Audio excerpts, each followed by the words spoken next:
clear the plaques out of your brain, and this can lead them to build up and develop into Alzheimer's. Okay, go watch that video in full. I am not making this to blow up anyone's spot, but it needs to be paid attention to. So this guy is explaining how a medical student explained to him the role insulin plays in the development of Alzheimer's. He states that beyond the primary role of insulin as clearing blood sugar, it also plays a role in breaking up the beta amyloid plaques that cause Alzheimer's.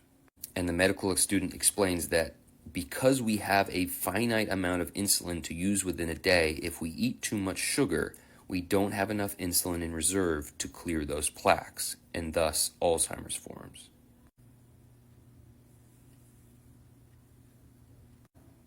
And I disagree very strongly, because what I'm willing to bet is that medical student has no idea that beta cells don't make just insulin.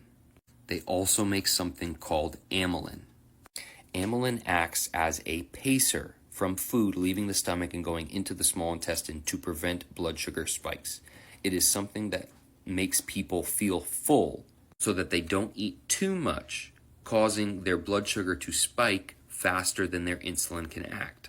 And I see it as no coincidence that those experiencing the symptoms of prediabetes and type 2 diabetes, which comes with hyperinsulinemia, beta cells are producing excess insulin as a result of insulin resistance. That along with that hyperinsulinemia also comes the overproduction of amylin. And guess what amylin does when it's created in excess? Amylin coagulates.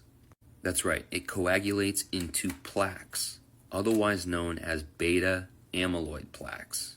And while I do agree that insulin resistance is still at the root of this issue, because if insulin were working properly, beta cells wouldn't need to produce more insulin and thus more amylin.